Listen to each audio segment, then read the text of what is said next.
खुदारा लोगों के घरों में अंधे बनकर जाओ और वहां से गूंगा बन के निकलो। एक सहेली ने दूसरी सहेली से पूछा, जब बच्चा पैदा होने की खुशी में तुम्हारे शौहर ने तुम्हें क्या तोहफा दिया? सहेली ने कहा, कुछ भी नहीं। उसने सवाल करते हुए पूछा कि क्या ये अच्छी बात है? क्या उसकी नजर में तुम्हारी कोई कीमत नहीं? लफ्जों के जहरीला बम गिराकर वो सहेली दूसरी सहेली को अपनी फिक्र में छोड़कर चलती बनी। थोड़ी देर बाद उसका शौहर घर आया और उसकी बीवी का मुंह लटका हुआ पाया।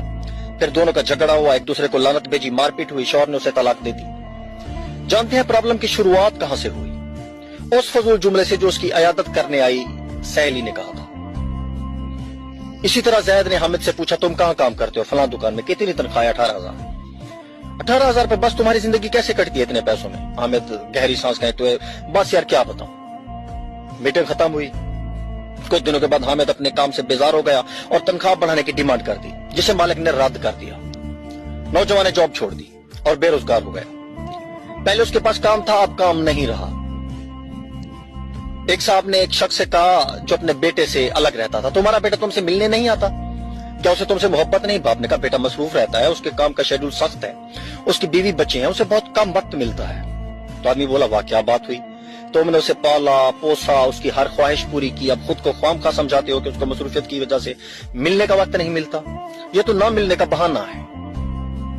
इस गुफ्तगू के बाद बाप के दिल में बेटे के लिए खलिश सी पैदा हो गई। बेटा जब भी मिलने आता वो यही सोचता कि उसके पास सबके लिए वक्त है सवाए मेरे।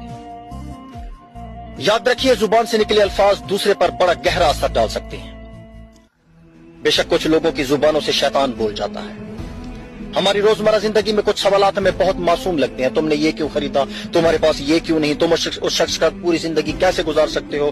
तुम उसे कैसे मान सकते हो? इस तरह के बेशतर सवालात नादानी में या बिला मकसद हम पूछ बैठते हैं, जबकि ये भूल जाते हैं कि हमारी ये सवालात सुनने वाले के दिल में नफरत या मोहब्बत का कौन सा बीज बो रहे हैं। आज के दौर में हमारे इर्द गिर्द या घरों में जो फसादात हो रहे हैं, उनकी जड़ तक जाया जाए तो अक्सर उसके पीछे किसी और का हाथ होता है। वो ये नहीं जानते कि नादानी में या जानबूझकर बोले जाने वाले जुमले किसी की जिंदगी को तबाह कर सकते हैं।